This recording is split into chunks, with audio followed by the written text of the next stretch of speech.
Well, October was brutal to crypto across the board. But we saw a little bit of an increase at the beginning. We had some savagery come this month. With only seeing new bear market lows, digital collectibles didn't seem to get much love either. At least that's what it seems like. Well, in A16T's recent crypto report, they say that NFTs have become something that digital collectors, are really picking up. Is that good for Vivi? Well, let's talk about that. Today, we'll cover the latest crypto news and digital collectibles news. Help me welcome my co-host for today's episode, the real Randy Chavez. What's going on, brother? Well, hello. How's it going? I coming back from a wild weekend, and we had a lot of stuff going on, which we'll get into. And I'm happy to be here. Me and Dashy representing. Dashy's always holding down the fort for you. Always getting that bread. So, I don't know if you saw their recent report. They do a report every year, and for those that don't know, A16Z is Andreessen Horowitz's venture capital arm. They're one of the biggest VCs in the crypto space, and they put out an annual report of kind of what's going on with crypto. And they were talking about, back in 2021's run and how everyone went crazy for NFTs and how digital collectibles are really picking up steam recently, and they see some whales coming in, picking up things that they think might have some collecting value over long term. And I was like,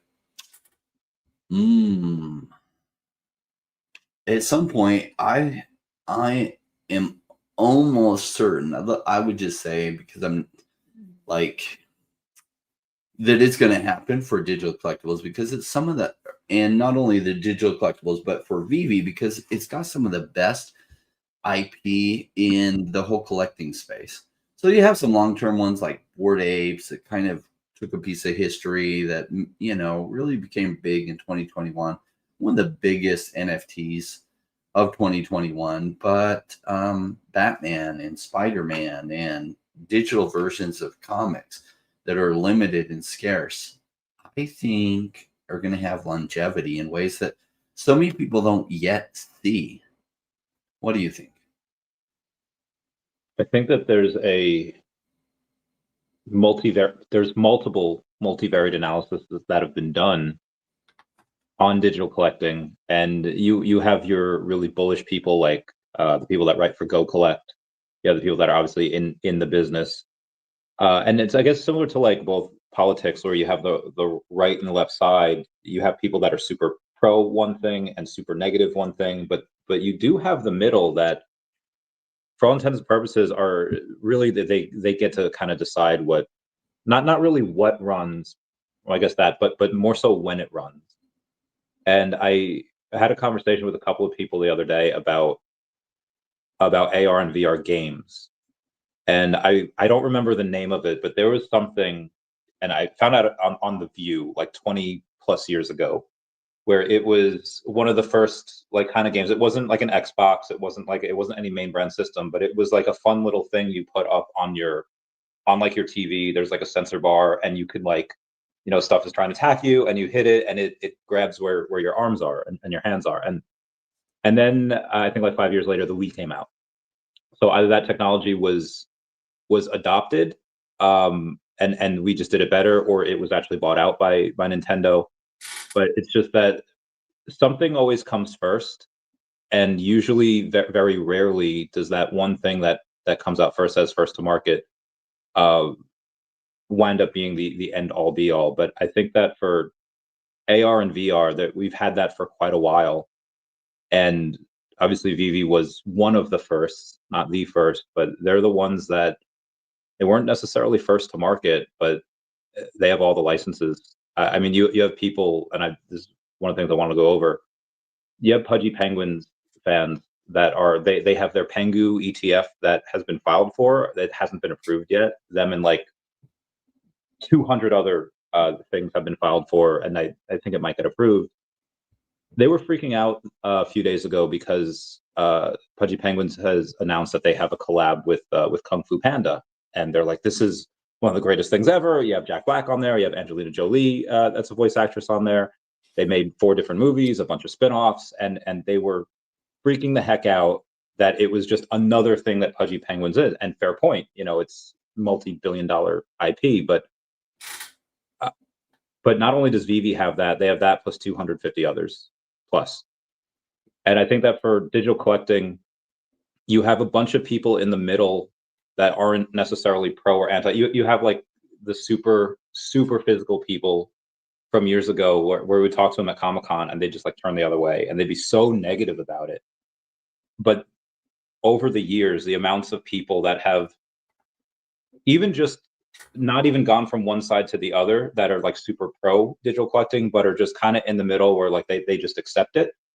And then those people that are not really positive or negative towards it, like, okay, that's a thing. I guess that's happening now, and we'll see that go into the future. Like kind of a lot of people with AI. You have your people that are super pro, super against, and then people that are like, okay, I'll use it. They're not necessarily for or against it, but it's a tool that helps them use it. And I think a lot of people will be able to. I don't think they know how much of a difference they're going to make just by buying 1 or 2 of these items. It doesn't mean that you love, like, people that love Sesame Street. You had our old co-CEO that had he got like every Sesame Street drop. And even people that love Sesame Street, you have people that were against it because it was NFTs and NFTs are evil. But I think a lot of people are getting a lot smarter, especially with ChatGPT. Like it probably costs more water to ask ChatGPT a question about NFTs than it does to actually mint those NFTs on Vivi because they are carbon neutral. So I think a lot of people, as they go in and they ask those questions, either they become less negative because they don't want to admit that they were wrong, so they don't want to keep going down the rabbit hole because they'll find out that they were wrong, or they go down that rabbit hole, admit they were wrong, and say like, hey, if you can't beat them, join them. I realize I'm not doing anything wrong with here. I'm not going in and costing all this energy by minting these specific Vivi NFTs. And I think most NFTs are like that nowadays. I don't think too many NFTs cost, that much in order to mint. And this is all a long-winded response to say that whether you like it or not, or disagree with it or not, that future is coming for digital collecting's AR and VR, and Vivi's just kind of right for either I don't want to say a takeover, but for investment, definitely. And if you can't buy shares of the company, which most people can't, you might as well buy part of the token because that company is going to go crazy. The valuation will go crazy. And again, if you can't buy a stock or if you can't buy shares, next best thing is to buy the token or the collectibles. So those are my thoughts on it. Yeah, for the longest time, being able to participate in the upside of a company doing well locked away for the average person. Unless you had a stockbroker, which stockbrokers took big commissions, you couldn't buy stock. And then later with online, you could get E-Trade, and now like Robinhood, you can get stock much more simply. But even with stock, you really can't buy it till it has initial public offering. So they might do a valuation at like $10 million when they do their initial raise, and you're locked out of it. Now, later when they go public for $1 billion valuation, those that got in at the $10 million valuation have already made 100x. And now the public can buy. Well, you were locked out of any of the early gains of stuff. And crypto has leveled the playing field in that you don't own the same thing as you do when you're buying stock. You own something else. But they can do a raise or a sale of tokens very early on, and you can participate in the upside if that company should do well. And you participate in the downside if it doesn't do well.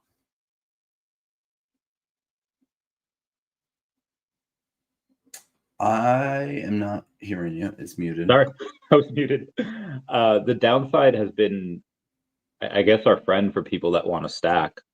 I just got a very nice entry point into OMI, lowering my DCA. I'm up to, I think, 320-ish now million. And yeah, now part of that was because of the most of that's from the logo sale, which I guess that's another thing. There's a couple of people that I don't know if they're being facetious or they were just curious and they didn't want to watch a 12-minute video. I made a video on it, selling the number 41 logo. It is to Rayfax, who now has all the 41s, all those logos. So congrats to him on that, completing that, one of those epic sets on VV. If we're like, why are you out? And that's Philly again. If you didn't watch the 12-minute video, it's just it's good to stack crypto here, in my opinion. And even though I think the floor of the logo can do an 8x, heck, maybe a 10x, heck, even more than that, I just think that the OMI token will go up more than that. I don't know if the token, what it does short term again could go lower. I think I bought most of this OMI at 000145. I think now it's like 140 or 13 something. And again, could go lower. But for OMI, I think Devi, Definity, and a couple others, I expect all of them to do massive gains. And I have no problem going and paying a premium on the stuff that I just sold, like the VV Gold logo and all that, and buy it back. I have no problem paying 2 or 3 or 4 or 5 times what I paid for or what I sold it for, because I think what I sold it for can do a lot more than that. And again, that's just kind of my mindset with that. But Raina, what you've seen you're in a lot of other projects. What other communities have these, multiple 5-figure sales? I know that Moonbirds has it every now and then. CryptoPunks, all of them are like multiple, but which ones are you in that you see doing these big sales as well? Not a lot right now, right? So only some of the NFT projects that have stayed pretty relevant. So sure, like Bored Ape Yacht Club or even their Mutant Apes still go for a pretty good price, and just a few.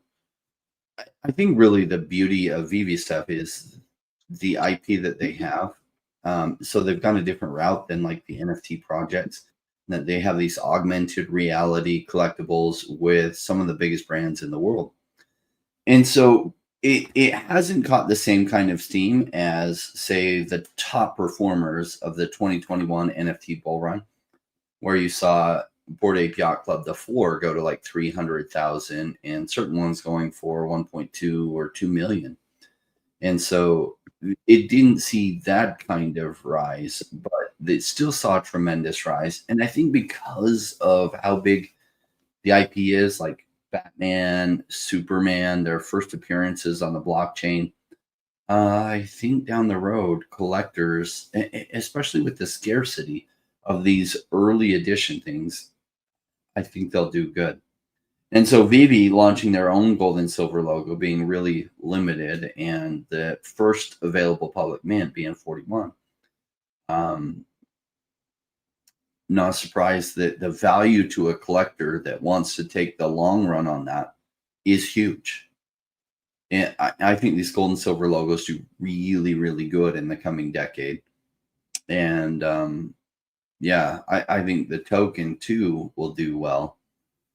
And this is reflective of how a lot of people are thinking right now, and a lot of it's recency bias, right? So new week, new OMI low, says Wes, and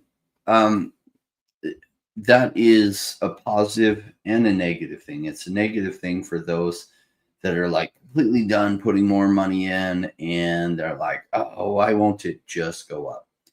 Well, we don't have any control on when really the massive liquidity comes into the crypto space. I think that's coming pretty soon, but it may not even hit the digital collectibles narrative first. I think a lot of that money flows into Bitcoin. I was listening to Charles Hoskinson, who's a really smart person, been in crypto since the early days, and he's got pretty good perspective. And he's like, I think November, December are going to be good. I see a top happening mid next year and a lot of money flowing into Bitcoin. I think Bitcoin might hit 250K before a lot of that momentum really rolls completely strongly into the altcoins. And I think he's right on that. Like, I don't know if Bitcoin should top at least 155 to 165,000, may go as high as 500,000, going 250,000, kind of in the middle of that, even though it's more towards the 155,000 side. I think Bitcoin in just a normal cycle, it should only top out at 155, 165,000. I think with institutional adoption, we'll break the normal curve, and we might see a $250,000 Bitcoin. I think the chances are pretty strong. And some people are getting washed out at this point, that they're just tired. They're done of waiting. Oh my gosh, this feels like it's never going to happen. And they're right that it feels that way. And that's why so many people wash out of crypto and they don't make meaningful money, because the time to accumulate is when prices are low. And OMI's price is even lower than it has been the whole bear market. So going back to the other point, that's also an amazing thing. So say that many of us are right on this, that the bull market is coming. And let's say the digital collectibles narrative and NFTs and blockchain gaming doesn't happen until mid next year. In that type of environment, what could OMI go to? Like maybe a penny, maybe 2 pennies. 2 pennies would take it 100x from here.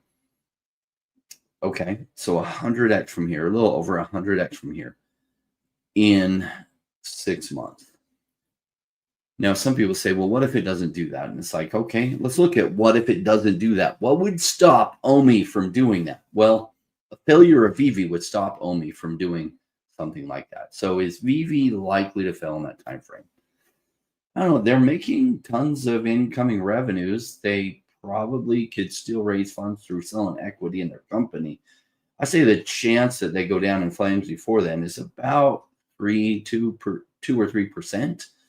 So 97, 98% chance of success and staying alive till that point. And if they stay alive, I don't see, even if the digital collectibles narrative doesn't hit, and it will, but even if it doesn't hit, in that kind of bull market, they'll do at least a 10 or 20x. So isn't this cheaper price like a good thing?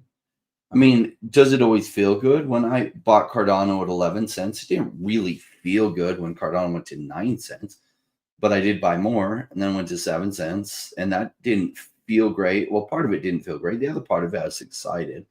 Went into 5 cents and then 3 cents. At 3 cents by then, I was super excited. I was like, oh my gosh, this is so much cheaper than I ever thought I'd see Cardano. And it did bottom out at 1.7 cents. So it went almost 40% down from what I thought would be the absolute bottom. And then it went from the bottom, it went 200x. So what will OMI do? I don't know. But I'm guessing 50 to 200x from here is my guess. Maybe even more. You mentioned 155 to 165, like Bitcoin of what, you can see, and then obviously crazy blow off top at like 500, which now doesn't seem possible, but that, who knows? Russia's legalized crypto payments for foreign trade. So for someone like Putin or any of Russia that's been accumulating a lot of these tokens for quite some time, if they don't have the capital to do something, suddenly they could just borrow from crypto. And if the U.S. is going to be the crypto capital of the world, and suddenly you have a U.S. and China deal that seems imminent, you have Trump and the leader of Japan that just made like this crazy awesome like new partnership and friendship. I think Japan offered another 550 billion investment in the U.S., and you have like $13 trillion over the next 10 years just from foreign entities coming in. I think that's really, really solid for the U.S., which, if they're the crypto capital of the world, really good for Bitcoin. Tesla did not sell any of their crypto in Q3, so I would say, yeah, by mid next year or Q1, Q2 next year, I think you see Bitcoin at over 250,000. If what's the name, Josh Mandel is right, 444,000. You mentioned Yuga Labs, or you mentioned Bored Ape Yacht Club before, and they had an announcement with Amazon Games to launch the other side, which is an NFT powered game, and that drops in like a couple days, I think. And you're going to be able to use your NFTs in that game. People won't even know that they're using NFTs if they come in. Regardless of what Bitcoin does, is this something that could help the NFT market? Is it something like what can help get it back? Some people were thinking even last year when Blackpink was released, okay, maybe this could kick off the NFT bull market, and nothing has yet. What do you think it takes? That will get some news. I don't know if that's going to cause the other like boom of blockchain gaming and NFTs, because it's kind of a combination of both, and they were always a good combination. Uh, NFTs advance gaming because they give you ownership of your items. Essentially, an NFT, like an item in a game, why don't you own it? Well, if they mint as an NFT that you can then take off to a different exchange and sell it, you do truly own it. So that was always a match made in heaven. And a lot of people haven't realized it yet.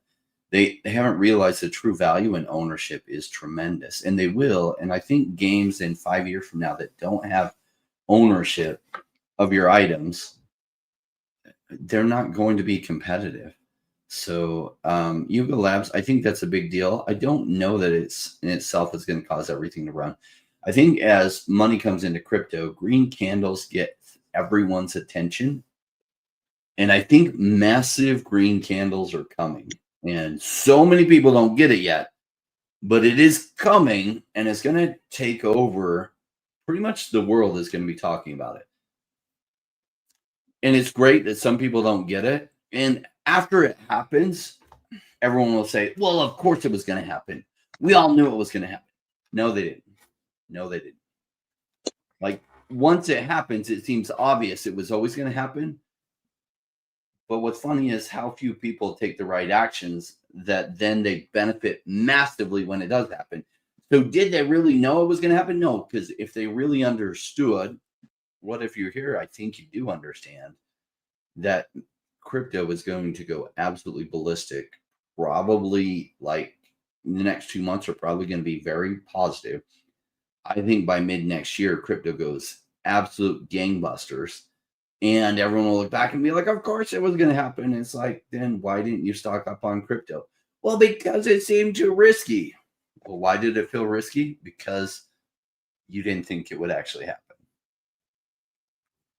There's a engineer, Sandy Munro, who, for legendary engineer, and he made his name to the public on YouTube, where he would buy a Tesla and he would take it apart, and he would be like, okay, here's what they did here, here's what they did there. And it was really cool. And there's a lot of the videos I found really helpful when investing in Tesla 2019, 2020. And some things that he had not understood were more interesting than the stuff that he did, because he would take apart like piece of like the battery, and he'd be like, okay, so here's what it seems that they did, but I don't know how they did that. I don't know how they're able to do it. And I feel like with us that have experience in investing in a lot of disruptive companies, part of the reason why you mentioned 2 or 3% that maybe VV can have this black swan event and it goes down, they crash and burn before the NFT bull market. But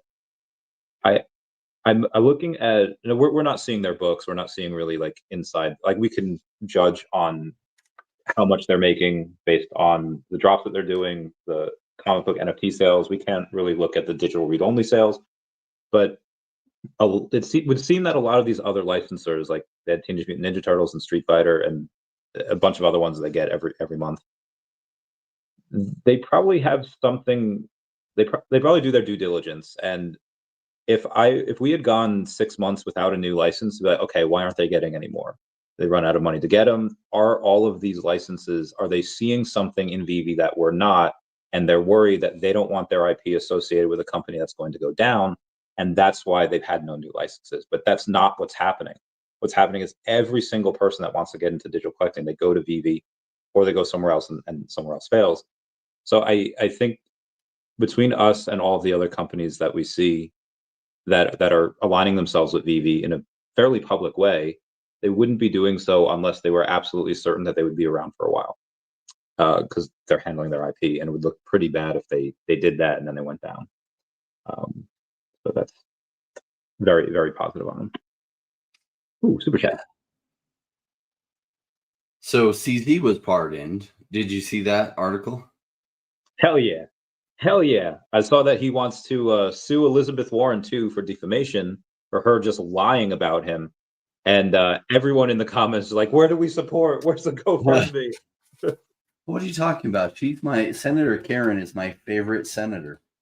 Like, I forget where she's from, but I want to move there. Boy, I just want to give her hugs. She is so sweet and so caring. We should just call her Caring Karen. Yeah. I didn't really understand what that was even all about with the Justice Department going after him the way they did. They're like, oh, he was responsible for people money laundering. And at the sentencing hearing, they were suggesting 3 years, and the judge was like, what? Like, no, I don't think so. Wachovia, like all these different big banks have gotten in trouble for this, facilitating drug cartels and everything, using their bank and everything. And I don't think anyone went to jail at any of those banks. So it was the first trying to send somebody to jail for this that I'm aware of. Secondly, having such a long prison term was, even the judge was like, what in the world is this all about? And it seemed political. And who knew Gary Gensler and the Biden administration would be political actors? What are you talking about? No, they just care about justice. So he should absolutely go after Elizabeth Warren. Nobody likes her. Somehow she gets reelected. I guess there's got to be some people that like her, but boy, I can't imagine why. That's one of those things where I think you just have to, and I hate to be that meme of the principal from The Simpsons, where it's like, "Am I out of touch? No, it's the children who are wrong." But some of the people sometimes, like, I forget what district it is, but Eleanor Holmes Norton, she's a representative that actively has like dementia, and she's running for re-election like in California, and it's like, dude, like if the people elect someone that actively has dementia, like it's out there, it's like, what is going on? Like, I don't know. I feel like people, like they get what they deserve, and maybe I should have more empathy. I don't know. I don't know. My family, every single one of them has been voting Democrat since they died years ago. But it took me a sec. I was like, wait, what? Okay. That's just yeah, Democrats get dead people to vote, But anyway, it's a joke. That it's not really a joke, actually. Some mafia guy, he was helping the mafia go back in the 50s and 60s. And his job, he got paid like $15 a day. He'd go write down names on headstones, and they'd register them to vote. And it did help push, funny enough, JFK across the victory against Nixon. And JFK actually was a good president, but there's all kinds of evidence that he actually stole that election. And all the poor dead people that voted for him helped. Damn. I wanted to jump into, you did a Chat GPT summary. Oh, before we do that, let's jump over to Kyle's super chat. He likes to get us with the really difficult questions. And he's got some nice stakes involved with his question. What price will Bitcoin top out at? In this scenario, if you get it wrong, you are forced to sell all your collectibles. So is this like the price is right? So you want to be closest to it without going over? Yeah. Then $1. No. What would you guess, Randy? As long as the timeline is this cycle. Now, granted, this cycles, as we know, it might be over, but so I guess I could have two answers here, because if it's this cycle, and this cycle is normal, and we top out at some point in 2026, and then we have another bear market, maybe 225. But if I'm being if I'm forced to sell, if I'm wrong, maybe 185. But I would say within that. But if we are out of those cycles, and suddenly it's just like that, I forget what that's called, +2 -1 until you get to 2029, like Rain said, 500, $500,000. But I would say 444 to keep in line with Josh Mandel. Be a little conservative as well, so I wouldn't have to go over. but again, those are the two scenarios that I could see, and maybe price predictions has not been my strong suit, at least not for tops. For bottoms, I'm a little bit better, but yeah, those would be my answers. It's really hard to tell. So, I think we are going to have a super cycle. Just look at gold and silver's performance like the last month, and complete disconnect from historical numbers. I think we have a disconnect from the historical pattern with Bitcoin as well. So I'm going to say 250. I take that. All right. Let's see. Jumping on. So you did a ChatGPT summary of the difference between 2021 and 2025 for Comey. What did you find out? So this actually did come from Foster Hill. That did it. But he, just to break it down, like, because he wrote a dissertation on it. But to break it down short, you had the ERC20 migration from GoChain to ETH. Then you had major DeFi incompatibility. It opened bridges, staking, liquidity options for the token. Then sometime after that, we had a layer 2 base integration, which gave us more speed, simplicity, and new users, because bases, I think, it was the fastest growing chain, I think, ever, going from X amount of users to Y amount of users in a certain amount of time. Then you had the Stacker Marketplace, where you had OMI rewards like MCP and bronze tickets. They've expanded exchange and network support because a lot of new things are on base. I think BitGet is one of the most recent ones. And a bunch of other new things like, I forget which the other ones that he mentioned, but just a bunch of new things on top of that. I'm going to say licenses are probably one. Outside of that, you have record sales, like the number 41. We just had a 20K sale for the first time in X amount of years. And a lot of it's transacted in OMI. We have a bunch, and we'll go over more utility for OMI in a little bit. But it's just to say that this is not the same company or the same token that we were 4 years ago. It's not even close. From all those things I mentioned to the licenses, we're getting new users, but we're having kind of a hard time with that staying. I think that does fix itself in the next month or so. And again, we'll go over why in a bit. But those are some of the new things. Is there anything that I forgot to mention in that ChatGPT analysis? I haven't read it, so. I just meant something that you've seen in the last 4 years that is new, that we didn't have 4 years ago. Well, what's funny is so much of what they were talking about in 2021 has happened in the meantime. So we've got a web app as well as the app on the phone. They work light years better. There's the queue. There's all these things they want to put in place. Now you can buy your stuff for OMI. So much has evolved, but a lot of it's happened in a bear market. So a lot of people aren't giving credit for it because the price of OMI hasn't pumped and the collectibles haven't pumped meaningful, which is really the use case that so many people are here for, is price go up. And do I blame them? That's what I'm here for, is price go up. I'm patient enough to let it play out. So many people aren't, unfortunately for them. Same. Right. Congrats on the big sale, Randy. Kevin saying good evening from Lakeland, Florida. What up, gentlemen? Can't wait till Vegas. Now, you mentioned about if I had RSVP, who I need to RSVP for? The party. No. Who do I need to RSVP to for it? The VV party? Yeah. They sent out invite links. So I would, yeah. So I would check your spam if you haven't. Check my email. Yeah. Like anymore? Like email? Wait, who uses that? I use it, but so rarely. I don't even check it most of the time. So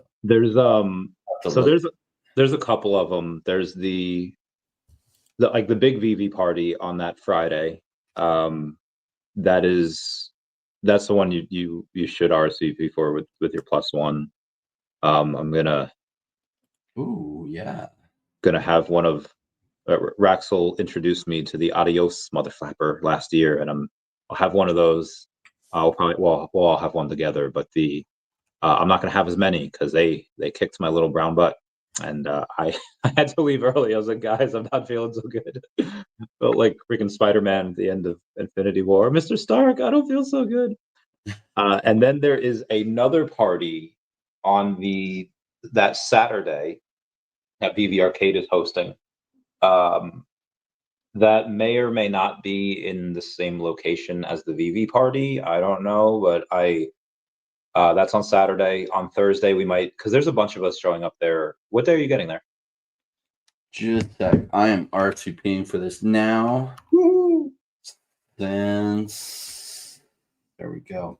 I'll be getting there Thursday. Sweet. So I think we're gonna try to do something Thursday as well, because we both get there. I'll be there with Bam Bam and Tammy and Sparky, and then Packaging Dude's gonna get there as well. His wife, and so we should have a nice group there. It's not gonna be an official thing; it'll be unofficial, but obviously we'll make it Twitter. I think Dogboy and Rita Baby will get there at some point as well. And then Tina and Rudy, and then Heather from Kuroga and her new man, and probably some others. I don't know. We're gonna wherever we go, we have to rent it out. Kuma, yes. Check your email. I found it, and it was titled "You're Invited, Vivi's 5th birthday party in Vegas." The doors open at 8, but the award show doesn't start until 9:30 because the DCon VIP event goes until like 9:30. So they want to give people time to get there. And I got nominated for the Die Hard Collector, and I got a separate email saying like, if I win, I get a exclusive digital collectible. I don't know what that's going to be about, but that'll be cool. That'd be great. Pretty sweet. Yeah. You got my vote. Thanks, man. Yeah, it's the same location. Okay, cool. Shout out to everyone in the comments for treating us like gold. And we've got, okay, I had the email VV support. Yeah, so VV was down the other day. I was wondering why they only had like 420 people that day, but it's because AWS went down, and then then they were up and running the next day. But it seems that it affected everyone, from players on like Fortnite, people's Snapchat streaks were ending, TikTok and all that. Should VV go and spend extra money to not just have their data centers and processors and everything run on AWS, and should they have a multi-party where they just do DTS or something else as well? Or is it not that serious? It's hard to compete with the price that people get on Amazon Web Services right now. So double booking it so that they have a backup in case it goes down increases their expense. So is it worth it? I don't think so. I mean, Amazon got it handled so quickly. It sucks, but so much of the world runs on Amazon Web Services right now. Until there's at least cheap, decentralized options, it is what it is. Yeah. Speaking of other options for things, a buddy of mine that was at a wedding the other day, most people, or at least for the women, they catch the bouquet, toss it over their head. Women fight for it. Men hope that their girlfriends don't get it, so they don't feel pressure to propose. And that'll be a nice segue into Street Fighter in a little bit. But instead of tossing a bouquet, the new wife had tossed a Labubu doll. I don't know if you're into those or know people that are into those or have any experience with them, do you? Yeah, they currently have a thing on Off the Grid where you can get skin for those and stuff. Yeah. Oh, that's epic. So yeah, they tossed a Labubu instead of flowers. And I think that I don't know if there have been VV weddings. There have been people that have gotten married that were in VV, obviously, but we haven't had a big, oh God, these two are getting married. VV wedding, let's go. If they did do that, and VV did more fidgetals, like you have Fig Pin over here, you had the Iron Man Funko digital collectibles. I think it would be fun to do, like, those would be the party favors. Those would be like the goodies. Those could be like the invites. Like, I don't know if you ever watched my Super Sweet 16, but one of the this was like 20 years ago when the show was on, but one of the girls, her invites were iPods, and she would send out iPods to everyone that was coming. So I think it'd be really cool if after all of this, Omi goes crazy, we were able to give out invites of Fidgetals and maybe do some tossing with that. Or do you think, like, hey, we're in Web3, we're in digital, we should stay with digital, and we should kind of really forget about the physical stuff? Well, in the future, probably you'd be able to send the digital ones that people would get an email that, like, it's being sent to you, and then you got to create a login to be able to claim it. And so you could send out Todd McFarlane Batmans to all your invited guests. That would be insane. Yeah, physicals are fun because you can hold them and stuff. The downside of, like, physicals is selling them is a pain compared to digitals, right? So digitals, being able to sell it, you can put it on the marketplace. It can sell anywhere in the world immediately. You don't have the buyer doesn't have to trust that you're actually going to send it. It's just a transaction that happens instantaneously. And the fees are taken out, and that's why a digital marketplace is so superior to a physical one. Because if you buy something on eBay or you buy it like on Amazon, you know, at least on Amazon, they have a refund policy and stuff. But, you don't know that's going to show up in exactly the same condition you were thinking. Anyway, there's a huge future for digital collectibles. But until we had blockchain, they weren't verifiable in the same way. So now they are with blockchain. And digital collectibles are going to be one of the biggest things in the future. And most people don't see it yet. And that's okay. Spoils go to those with the vision. I mentioned this would be a good segue into Street Fighter, and Jason Pena had a fun comment. Any lore on the secret rare Ryu? So the reason why this is a good segue into Street Fighter is that in one of the games, I think it was Street Fighter 2, where at one of the endings, if you beat it with Ryu, spoiler, he gets married to his American May, or she asks him to marry. He asks her to marry him. She says yes, and as soon as she says yes, it says game over. I was like, oh, cold-hearted. Anyway, the secret rare Ryu over here has I don't know where the headband comes from, but this is evil Ryu. I don't care that it says Ryu blue. That's evil Ryu. He gives in to the Satsui no Hado. That's his blue gi. He looks like Akuma there, his skin tone. Again, the yellow headband, I don't know where that is, but Jason Pena asked about the lore. That's what that is. That should sell out 287 mints, $80 per. I do like that this is not a blind box and you go for what you want, especially because most people are probably going to be going for the common because there's a $4,100 bounty on the 1987. I'm not going to lie. I'm going to try to go for that. I'm going to get a couple of these. What about you? Are you a Street Fighter fan? Do you... Yeah, not enough. Like, I really enjoyed the game. It was one of the big games, like arcade games, that I would spend some money to play. Back in the days when the difference between what you had at the arcade versus what you could play on a console was like night and day difference. Yeah. And so I would go to a local baseball card shop and I would play Street Fighter, and I had some Street Fighter skills. But am I going to be buying these? Not off the drop. Probably it's worth it to go for the secret rare ones. Because even if for some reason they do come down from that price in the bull market, like, I think they'll do way better than that with the low mint numbers. Heck yeah, same. I think they'll do like 50K, 40 to 50K on that drop pretty easily. And again, this is just the first Ryu. You have Ken Masters, you have Chun-Li, which everyone's gonna ape in over Chun-Li. Cammy as well, although they could do multiple versions of her. They have Killer Bee, who she was beforehand, before she joined the red whatever it was called, and she became Cammy. Dalsim is cool. E Honda, the big fat sumo with his fast hands, freaking love that dude. There's a bunch they could do, and I can't wait for them. I think all the ladies need to come to DCon dressed as Chun-Li, in celebration of that. That'd be great. The dude, Claritza's stuff, she cosplays everyone from the app, and I think she actually did one of Chun-Li recently. And shout out to her. My cosplay soul loves that.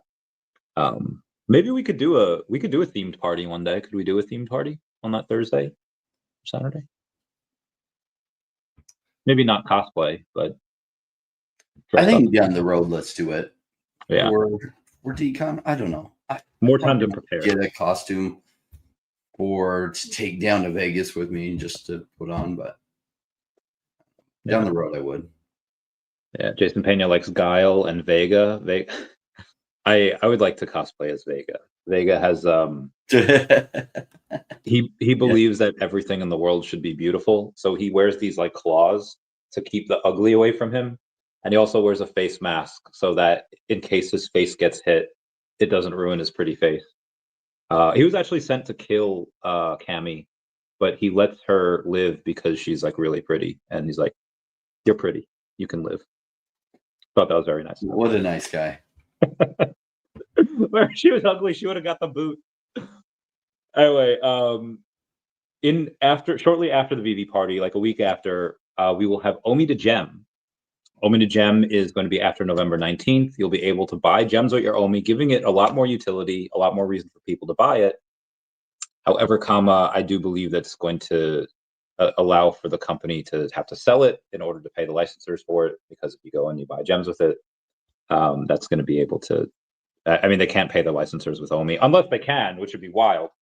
But as of right now, I see a little bit of sell pressure from that. And once on that same date, you will no longer be able to cash out gems, which is great for the company, because however many hundreds of thousands of gems that they have to keep liquid in their kitty, in the war chest, whatever you want to call it, and suddenly they don't have to keep it there for cash out.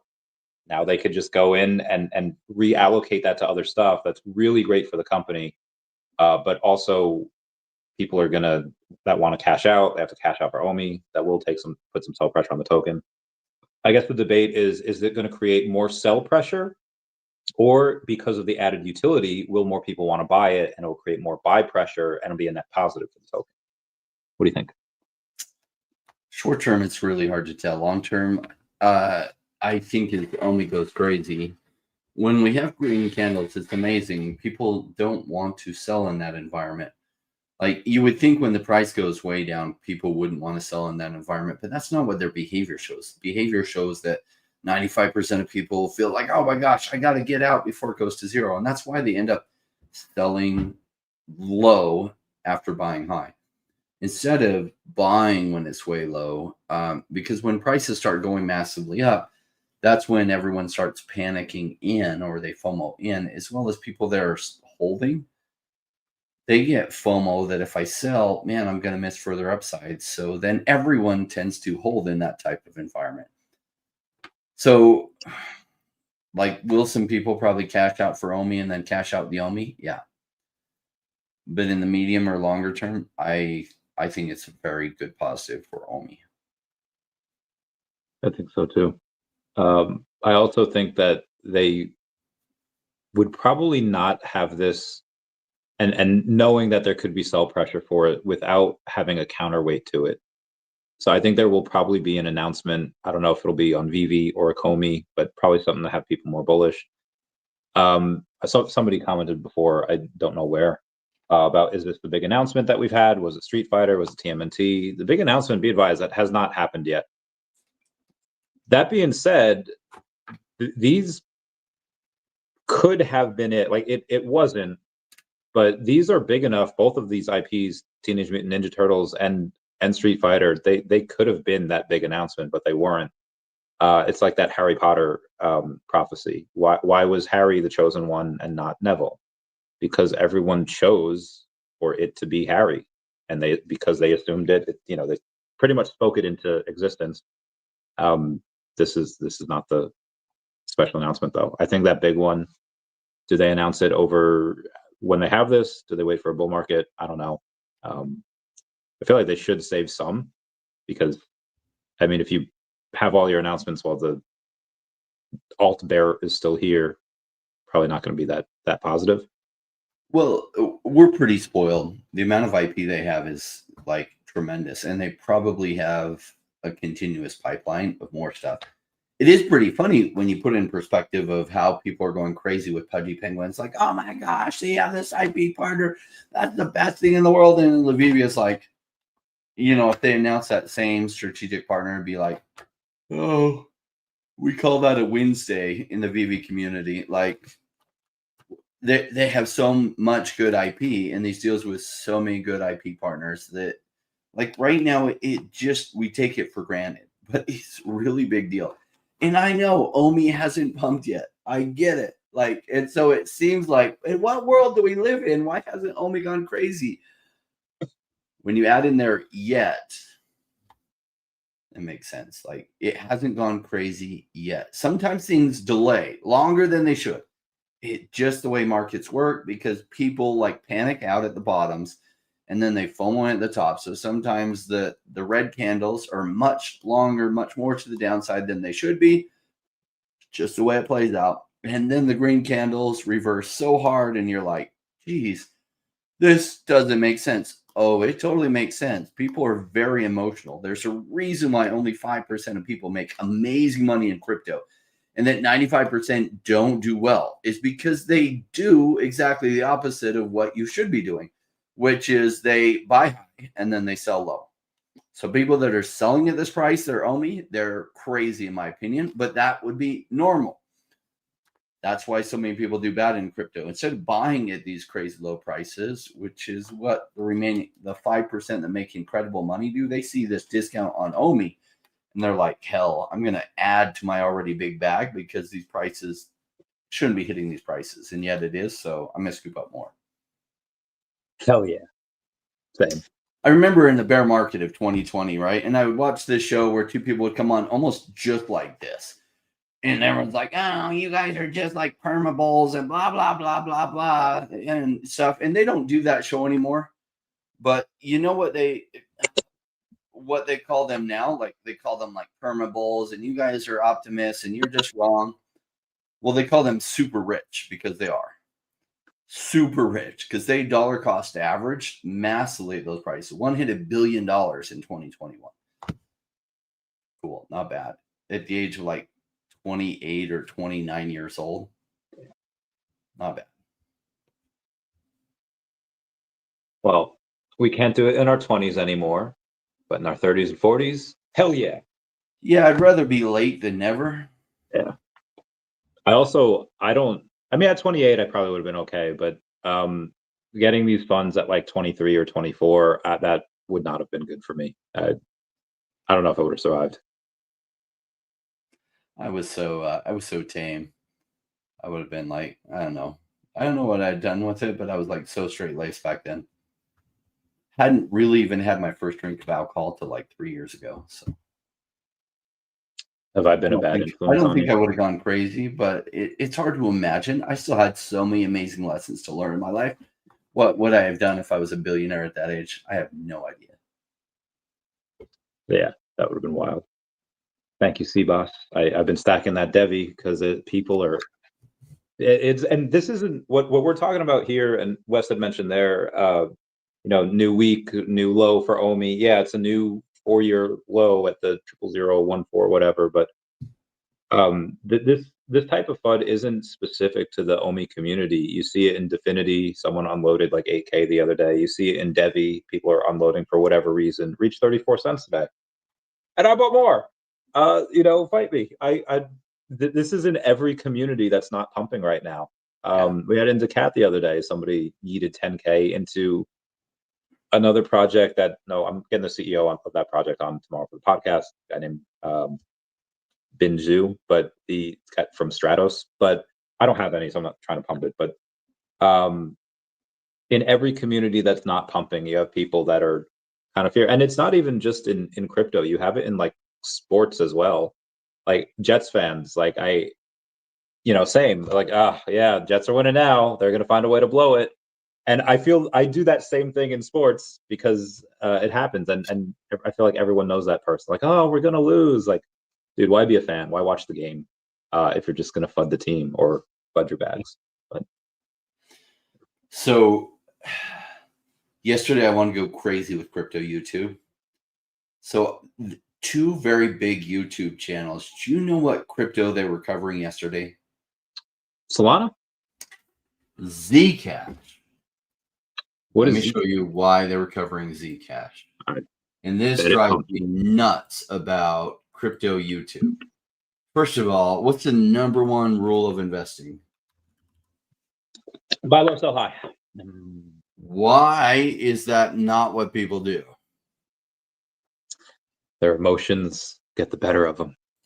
Yeah, pretty FOMO. much, right? Like and so now there's some, so look at this.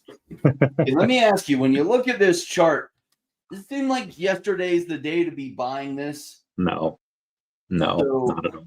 yeah, two of the biggest crypto YouTube channels covering Zcash and saying, oh my gosh, buy it. This is where the action's at. Okay, now there's a chance it breaks through this ceiling, continues up. Probably not. It's the first time it's testing this ceiling from back in 2021, and it's doomed to fail. But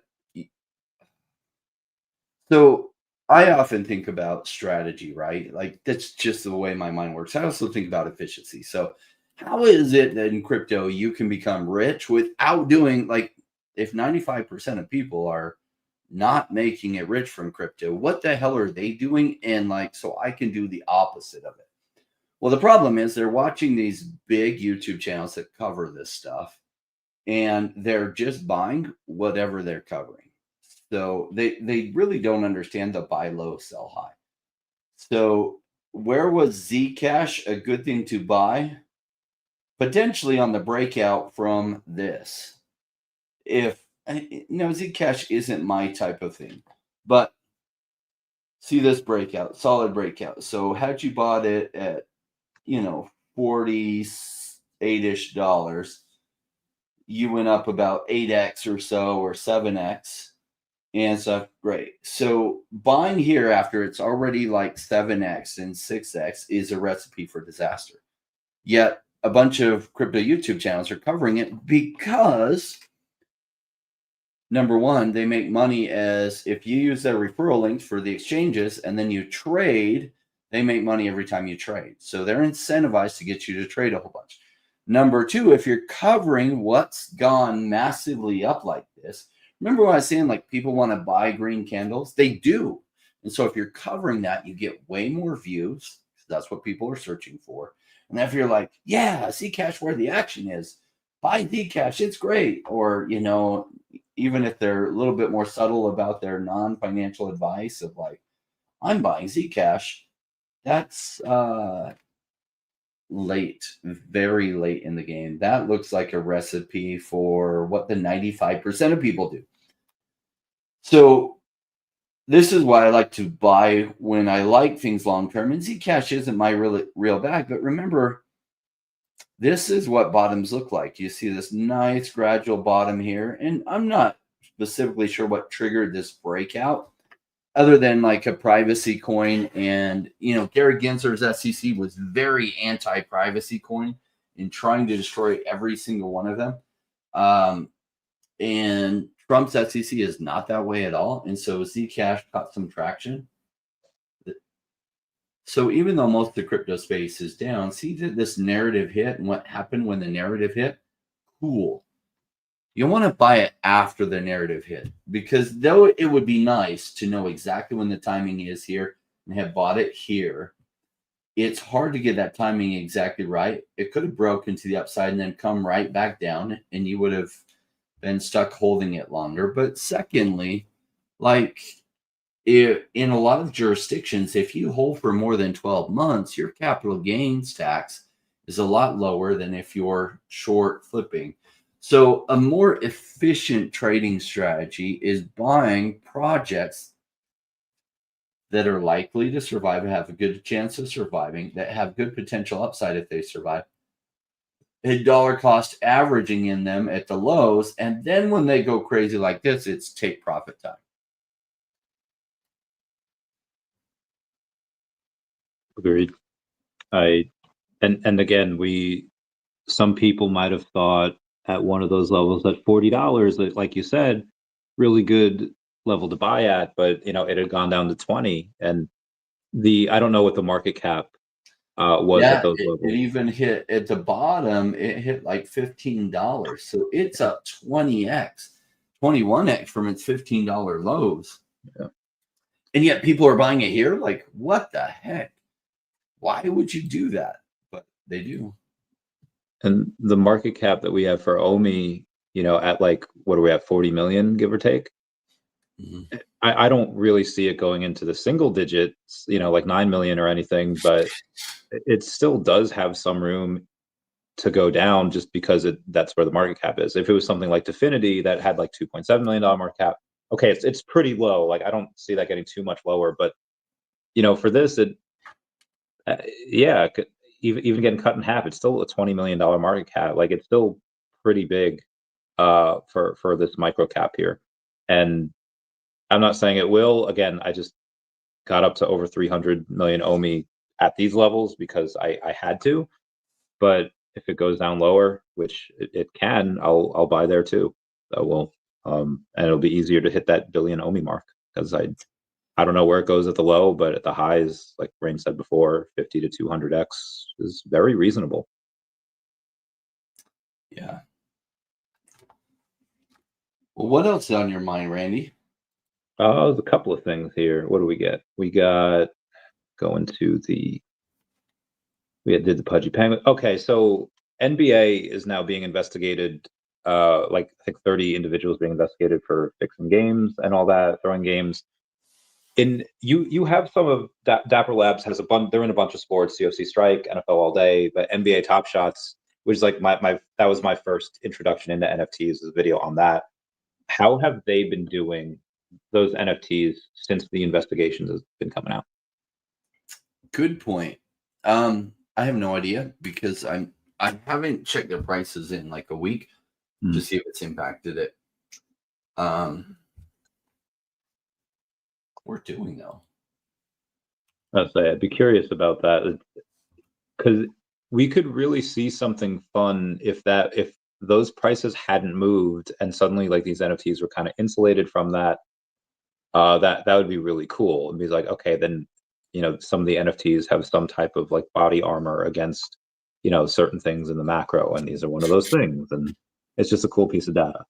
But if they did go down because of that, then it's like, okay, could this be a buying opportunity? I don't have any, but I'd be curious. Yeah. So I have a lot more. Let's see. I have a lot more of NFL All Day that I've been stocking up during this bear market, and I know they're priced a lot better for these. So let me see. No, the prices are decent. They're above what they were a while back, at least in the NFL ones. I haven't been following the NBA ones because a lot of the NBA ones I do have from Series 1 or Season 1, but I haven't been stocking up during the bear market because essentially the market cap's much higher on those because they already went through a bull market. So they haven't really come back down to the prices that they were that first bear market when they launched. Gotcha. And so NFL All Day's never been through a bull market, so they don't have as big of an audience yet. But I think their audience can be huge in the future. And so just essentially a lower market cap for their collectibles. So I mostly stocked up on NFL All Day and UFC Strike. And I haven't been following the price on NBA Top Shots. I can try. Cool. It might have impacted them a lot more.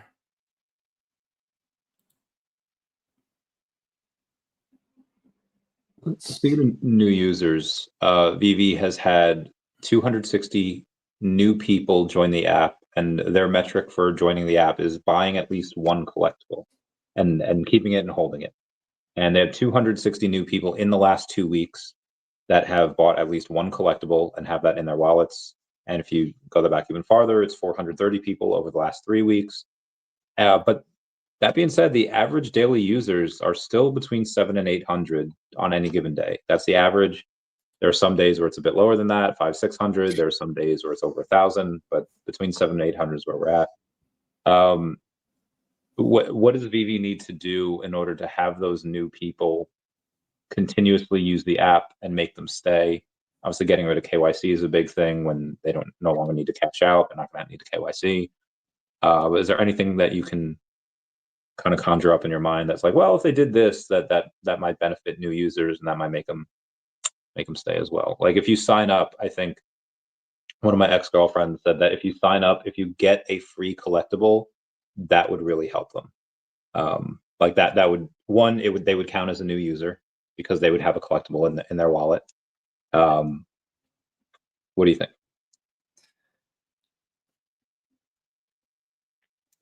You'll see some of that. So what's funny is I was listening to A16Z and them talking about their annual report that they did. And they're like, well, crypto is still a lot harder to use than we would like it to be. But we found that when there's the potential to make millions of dollars, that people go through these extremely difficult learning curves in order to participate in it because they're there for making money. And so, like, even though some things have a harder learning curve than they should, like we've seen people go through the hoops. And that's kind of the case. Like VV was fairly easy to get a login in comparatively. But people don't like to learn new things. But if they think it's going to make them a whole bunch of money, they will. Like Fig pins have gone crazy over the last year and a half, right? And VV even helped them get a start. And really, what is the use case of the Fig pins? Well, they're cool collectibles, but because collectors have latched onto those so hard, the price is going up so much, it's augmented the community like crazy. So one of the downsides of the crypto cycle is that it's very, very cyclical. Instead of 4 years, it looks like it's going to be a 5-year cycle because monetary policy, normally during the run up to the election, interest rates are brought down a ton. It happened differently this time. A lot of that, those interest rate decreases were delayed by a lot. Quantitative easing, they finally have come off quantitative tightening. It's not clear that they're quantitative easing yet, but at least the Fed is not sucking money out of the system. That usually happens way, way sooner. So not only does the Bitcoin cycle that's part of what's helped create this 4-year cycle, but also coupled with this every 4 years interest rates have come down significantly and created a lot of money in the system. Well, that second part hasn't happened, which is delayed this cycle. It's not completely delayed. Bitcoin's like at all-time highs, up from its $14,000 lows. But it's just not as high as it would have been already by now, and that money has not floated yet into altcoins. And some people see this as a bad thing because, like, it hasn't happened yet. Having come from real estate where the cycle can take anywhere from 18 years to 23 years from the top to the next top, like for me, 5 years as opposed to 4 years, sure, 4 years would have been great. But okay, it's going to likely be 5 years. That's okay. So as that cycle comes around and I was like, oh my gosh, I'm going to make so much money from crypto. I'm going to make so much money from collectibles. You will just see floods of people coming in. And they have an easy enough sign in and system and get started. Sure, if they're also giving away some collectibles, that will augment it. But what we're waiting for is that money to start flowing into crypto. And then everything with decent fundamentals is going to go crazy in that environment. And VV has amazingly good fundamentals. I agree. There's a Gold Elgin says the NFT market needs to pump to bring in new users, and I agree. Recently, VV's had a one-of-one stamp sell for 21 million OMI. The logo sold for 127 million OMI, and the last one-of-one artwork, I think it was a Scotty Young, sold for $6,900. And those one-of-ones sell for thousands consistently all the time. And we celebrate, like I post about it, Crypto Cosmo posts about it, VV Viral posts about other really nice sales in the Moonbird, CryptoPunk, Lady Maker like area. Like, hey, this is a really nice sale. Here's the average. Here's why this one sold because it's got these different traits or whatever. but I almost never see other communities kind of highlighting us. And what do you think it takes for either VV to become accepted in those other communities, or for people just to take notice, not even being accepted, just the acknowledgement from those other communities? Well, a lot of people have really been like, oh my gosh, I don't want to collect VV until they're like compatible with regular wallets. And it's like, okay, when they can work on OpenSea, then I'll come in. Okay, is there a point that they might work on OpenSea? Maybe. May or may not be a direction that they go. But now you can actually buy and sell them like on an app separate from VV's marketplace. So that may come together.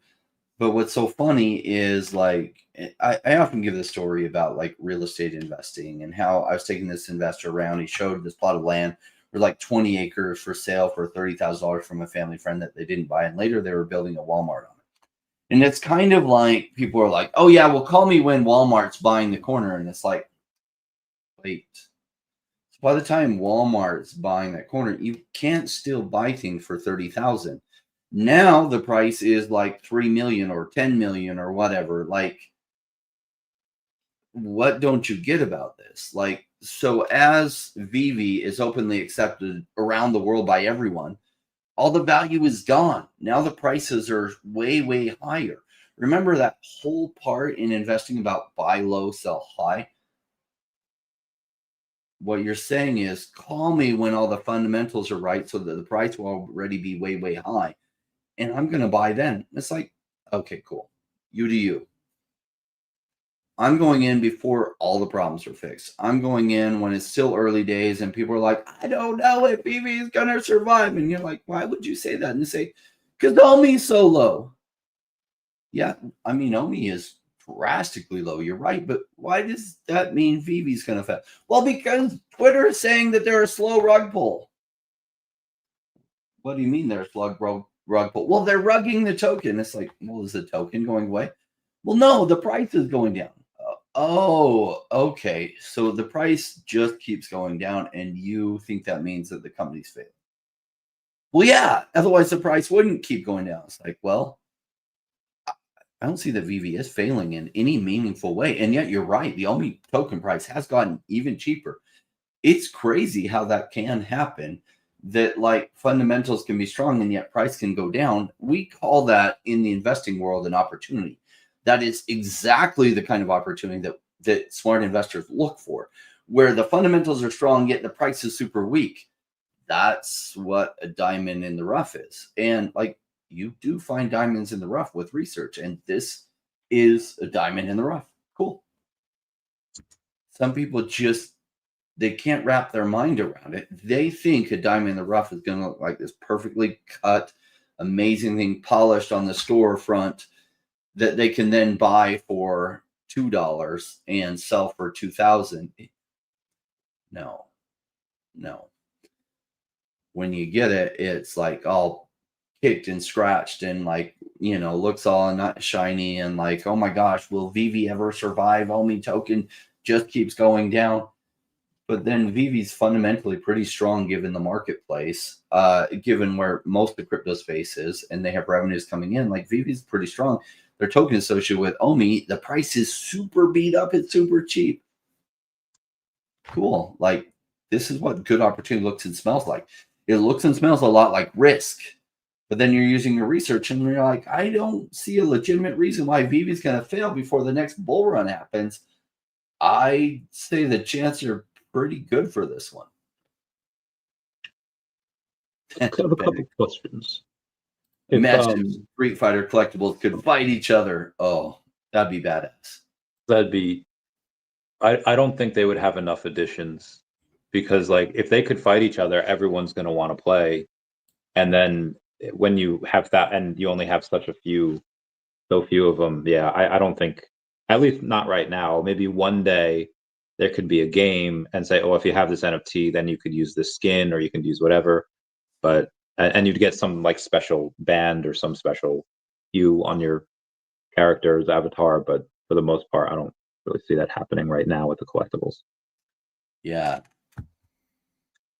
It'd probably be a different license. It would almost be like a gaming license, but that'd be super fun. Like if it could, even if it's kind of like an auto battler where like you could play with the stats, but you only have so much of a pool to come from, like that would add a lot of value to like fun with the collectibles. So fun, you put them in the auto battler with the stats you would give them, and just see how they do, compete with your friends. That'd be fun. There's something I wanted to ask you about. So there's a couple questions here. One, if you had a company right now, and obviously if someone comes to you privately and like, hey, can I ask a question about this? I have an idea of, there might be some inefficiencies here. I assume you'd love to have a powwow with them, be like, oh yeah, let's discuss these ideas. Let's see if any of them pan out. But what if you're in like a team meeting and the team meeting is being broadcast somewhere to potential investors, potential future employees, and then you have someone that just has a crash out that is just like, listen, my paycheck was late the other day, or and it had nothing to do with you, it had something to do with direct deposit, or something like, I read an article about how our product is not good for the environment, and they just go on just like bash. Like, what would you do to that employee? Fire him, right? So question, there's CZ is debating about suing Elizabeth Warren for her defamation. I've heard the argument, hey, you should not try to silence others, you should combat bad ideas and bad arguments with good ideas and good arguments. But if you're a company like Vivi, and you like, I've seen it recently, as early or most recent as today, where the logo sale, somebody said like, well, that was just set up by the company. That sale didn't really happen. Now, obviously, they either had no idea what they were talking about, or they were just straight up lying and trying to misinform people. What would you do as Vivi to try to silence those people?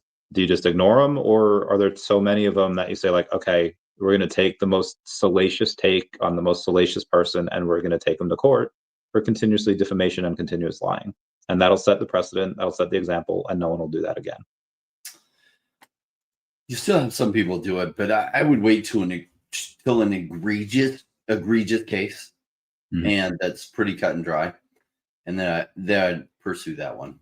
So there's probably some great examples of that. But short of that, it's just like, look, people are going to say dumb things, and people often assign whatever integrity level they have to other people. So it puzzled me at first when I first started running into this in my life, and be like, I would see this guy who was cheating on his wife tremendously, and every day he's like, where were you? You were 10 minutes late from being home from when you left your job, and it only takes 17 minutes to get home. It took you 27 minutes. Who'd you sleep with? And you're just like, dude, what? Like 10, like what the heck? And then I find out that person's cheating on their spouse like all the time. And it's like, gosh. And so you see this projection of their integrity or lack of it onto others in so many different forms. So it's like liars are assuming all the time that other people are lying. And so sometimes that shows up. They don't even realize what they're revealing about themselves when they're accusing everyone else of being like shady. And it's like, that's how they see the world, because that's how they operate. Got it. So it's like, is it worth going after those people? No, most of those people don't have any credibility anyway. Like Elizabeth Warren is a sitting senator that should have credibility. She has been absolutely anti-crypto for, I don't know, probably because she chairs the banking commission or something for the Senate, and has some kind of tie-ins to big banks. But I don't know why, other than she gets huge campaign contributions from major banks. So maybe something related to that. I don't specifically know why. I don't know her. She probably, if I did know her, probably would not even go to her events, because she's not my type of vibe or energy. Weird gal. She's weird. She's an amazing opportunist, but I don't know. So I think CZ in that case, because she is sitting senator, and if she did libel him, sue the hell out of her, because people take her serious because she is a senator. And if she's like libeling you or slandering you, yeah, take it to court. Let her suffer the reputation damage from it. If it's just some person in the crypto space, like, oh my gosh, VV's the worst. Every day wakes up and has a grudge against VV. You just let them say whatever dumb stuff they have. They don't have any credibility anyway. That's fair. That's fair. Speaking of missing paychecks, Amazon has just recently fired 30,000 employees, and the government is still shut down. So a lot of people will start missing even more paychecks. Is this priced in for crypto? Is this something that is not priced in yet? Is this could be seen as like a black swan event? How big do we have to go, and how many people have to be laid off, and how long does the government have to shut down for? Although during the government shutdown, we reached new all-time highs again today for the stock market. I don't know. It seems like government shutdowns are actually almost good for the economy. But what say you? Well, so the world changes, and most of the time it changes for good. And if you think back to 100 and whatever 30 years ago or whatever, this thing called the Industrial Revolution, and it's like, oh my gosh, these factories are producing guns that used to employ 2,000 people to make these guns, and now 200 are needed to make these. And think about all the lost jobs. And it's like, well, that's one side of it, is all the lost jobs. But now guns could be made for a fraction of the cost, and so they could be bought cheaper. Same thing with like automobiles. You used to have so many workers. The more they automated it, it was like less hands needed to touch it. And so you could make them less expensive. So more people could afford what they wouldn't have been able to afford before. So like if you're just a loader, a mover of boxes at Amazon, like realize your job's days are numbered, because that's something AI machines are going to be able to easily replace. In fact, I've seen some video of how their new robots are like moving boxes and stuff. It's like, yeah. And guess what? The robots don't need a coffee break. The robots aren't going to steal from the factory.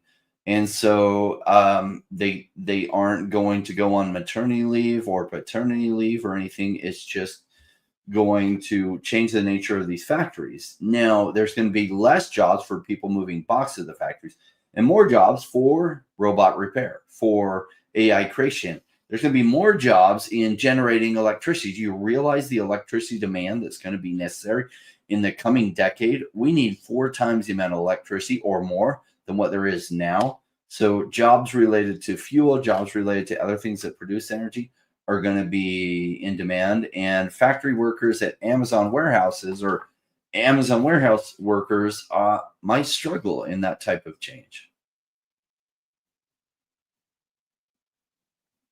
I see the AI race going to go crazier and crazier. Yes, John Doe. I also believe Omi will explode when the time is right. Don't know when though. We'll see. Hopefully soon. Do we have Doc back next week? Is he coming back next week, or is he? Yeah, he'll be back. Cool. So he's been gone. I don't remember, like 8 days, 9 days at this point. So he'll be back by then. Cool. Miss him. I will. I think so. We'll be. Yeah, we won't miss a day because we're in Vegas. We'll be. Yeah, because that'll be on the 11th. Although, yeah, that'll be fun. So that is. It's going to be fun. VV 5-year party. Woo! I'm looking forward to it. I love Dan and Dave. I love the VV family.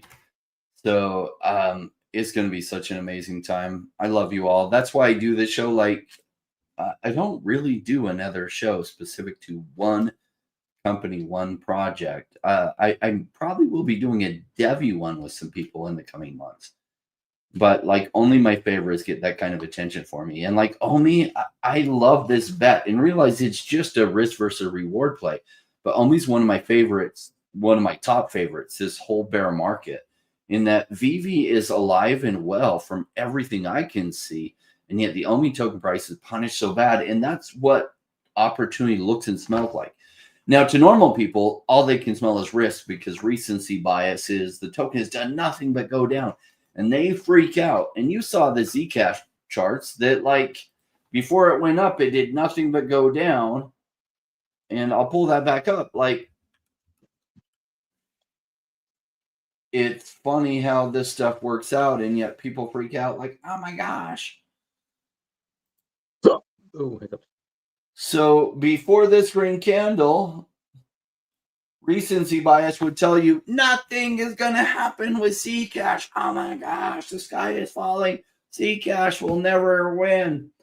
Then this happens. Oh my gosh, you got to buy Zcash. Everyone buy Zcash. Oh my gosh, all these videos on YouTube. Zcash, the new thing. Okay, cool. Where'd you make your money? Buying it when it looked and smelled a lot like Risk, not buying it up here. So for Zcash, I just did a quick back of the napkin math there. $5.2 billion market cap. If they're about 15x from their low, or I'm sorry, 21x from their low at $15, that means they were only ever down to 247 million, which is, again, it's a low compared to the 5.2 billion they're at now. But you know, Omi's at what's 39 million, give or take. They have to go. Was it like 6x just to reach the market cap that Zcash was at the bottom? Now, granted, Zcash is the number 37 crypto, so it obviously has that premium there. It can move with the market, but for something like Omi, the amount of upside is very high, and that's why. Well, I could see the argument already. Well, you said Zcash was down low, and you said Omi was going to go up 50 to 200x, but this only did a 21x. Only did a 21x because it was already at a $250 million market cap at the lows. We are much, much lower than that. Therefore, we have much, much more room to grow. Yeah, and in fairness, I don't think this is the top for Zcash for the bull market. I think this is the top for Zcash for now, in that it bounced off its previous 2021 highs. And if you look at the bigger chart, so let me share this again. So this is on Binance. It's only been tradable on Binance, at least according to this chart, since 2019. But if you look at this, it goes all the way back to 2017. So, or 2016 is when it launched, and it was way up here.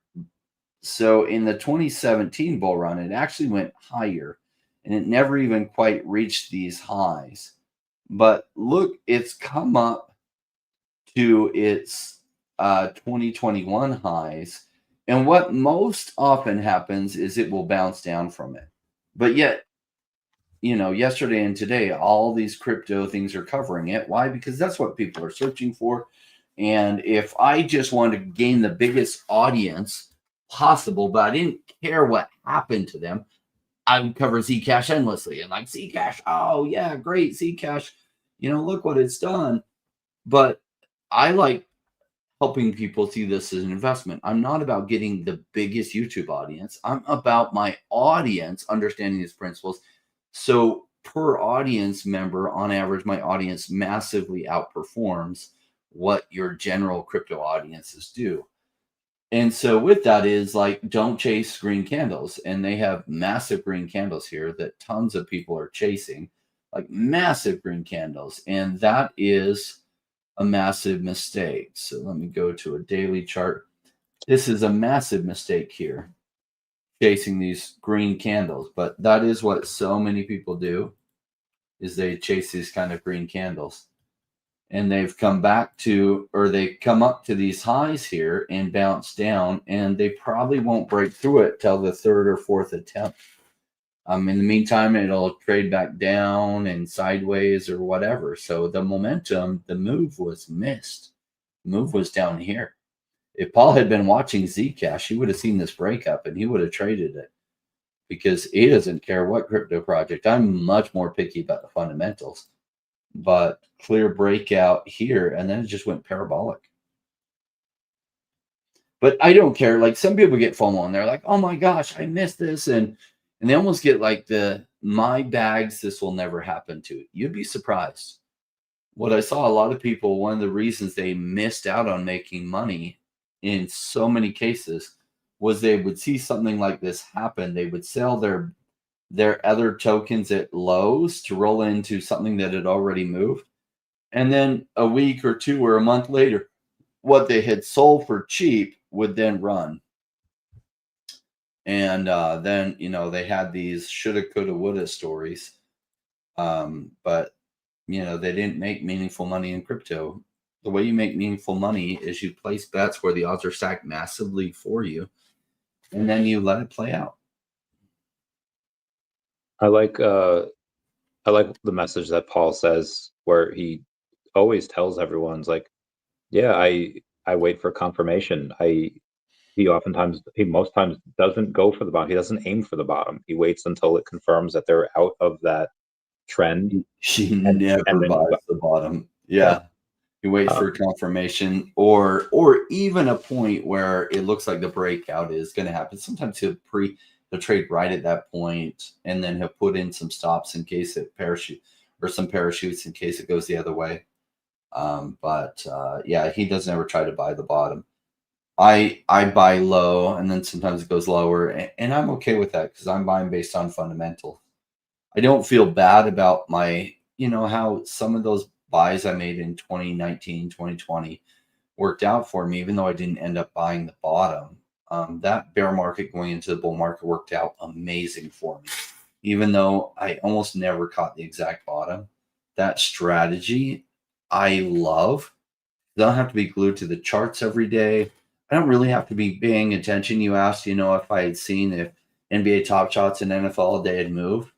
And I don't have to pay attention to my portfolio every day. What does catch my attention is if everybody is talking about one of the things I have.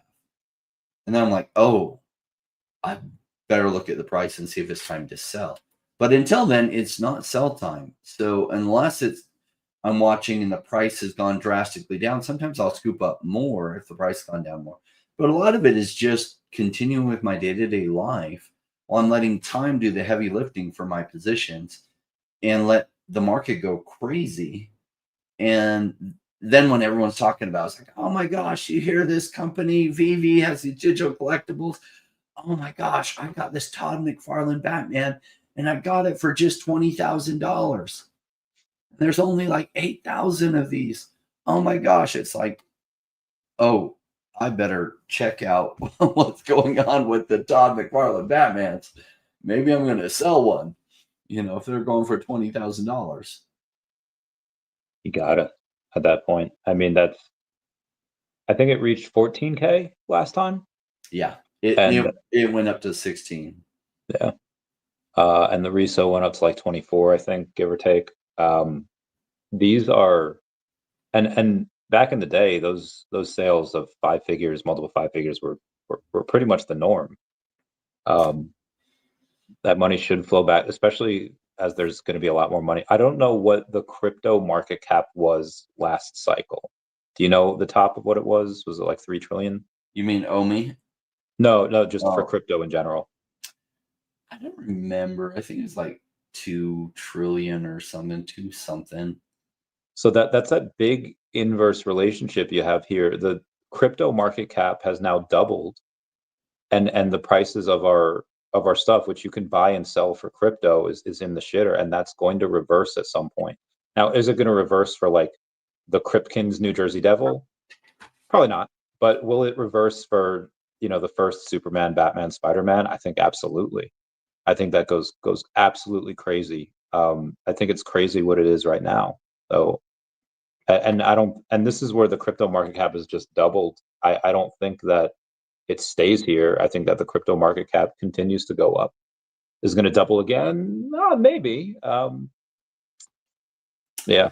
Yeah, I think so. Like institutions, like banks, if you talk to banks and their technology department, they're all over stable coins, how to custody crypto. They are trying as fast as they can to get inroads built and on-ramps built. And institutions are all about crypto right now. Like Main Street hasn't caught up to, they haven't realized it because they usually come in when massive green candles have already really started to hit strong. And some people have FOMO'd into Bitcoin because Bitcoin is massively up from its lows of 14,000. It's like 8x up or something.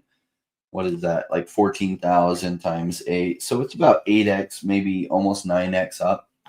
And so some people are paying attention to Bitcoin, but it's funny how people just chase green candles. And when they first really make a meaningful position in crypto is usually when massive green candles have hit, and they come in late. Now, that's just how almost everyone comes in. I came in somewhat mid 2017's run, but after Bitcoin had gone up from like $400 or something up to I think $4,000 got my attention. And by the time I got my stuff through Coinbase, I think I bought my first piece of Bitcoin at 6,200. So it topped out at what 20,000 that bull run. But a lot of the major gains were already over it. Like $400 was a really cheap price. So what did I do? I came in chasing green candles because that's what got my attention. Although when I stuck around because I realized, oh my gosh, this pattern, like this 4-year cycle, has played out pretty consistently. I think it's going to repeat again. And so I stuck around and bought during the bear market so I could hopefully, my hope was to take a massive ride to the upside in 2021. And it played out just like that. This would be really interesting if suddenly we're in 1 year from today, and who knows about alt season, but if Bitcoin's at like 275 and it still hasn't had like the blow off top, but it's just, staircased it. I think there's a chance then that the rest do that same thing. And maybe we don't have these blow off tops anymore. Maybe they all continue. For alts, I could still see the blow off tops because most of the money or all of the money is not going to be institutional money. It's just going to be people that are degenning in, going crazy. But for the institutions that have no problem trading any of like the top 20 or top 50 tokens, there are many tokens that are going to be too small for them, that it's like, okay, this is a 30 million or $100 million market cap. We don't really need to trade these. They'll trade the bigger stuff because they can control it, but they're not that they're not going to be able to. It's just it's going to move too fast for institutions. So even if Bitcoin and ETH don't have that blow off top and they just staircase, I think alts can still have it because there will be no manipulation of them from the institutions. Does that make sense? Yeah. No. Well, we'll see. We'll hope. Anything else you want to go over before we bounce? No, I think that's it. We for Vegas. I won't bring Dashy to Vegas, but I think at some point I'll have to bring Dashy to an event. People don't realize how big Dashy is. Dashy is huge. So yeah, by then, you'll be flowing with tons of money. Just hire a bodyguard to take Dashy with you and like guard him and carry him around. And I hope the bodyguard is big because Dashy weighs a lot after like you've been carrying him for a while. Yeah. I watched your whole stuff on taking Dashy on the plane and everything. Freaking hilarious. Your pictures and stuff were legend. Never again. That was a lot. It was a lot on my back. Yeah. Probably when my back was hecked for a year. But that's exactly it. Dashy, it's all your fault. Everyone, thank you for joining us. I hope number one, you have stuck around during this bear market. I think you get it. And you're going to see how this plays out. Like, it is going to play out amazing. This coming year is going to be phenomenal for crypto in ways people aren't realizing. And I know it'll be so funny in 2026. Everyone will be saying, of course it was going to happen. But very few have been doing the right things so that they benefit massively when it happens. And you'll know who's who because they're the ones that made huge, huge gains. Instead of like, oh yeah, I knew it was going to happen. It's like, if you knew it was going to happen, you would have bought all this stuff when it was super cheap, and yet you didn't. So you didn't call this. So that's great that you claim that, but you didn't. So we'll see a lot of that. All right, everyone. We will see you all soon. Enjoy. Bye-bye, Dashy. We love you. Thanks, guys. Thanks for the super chat.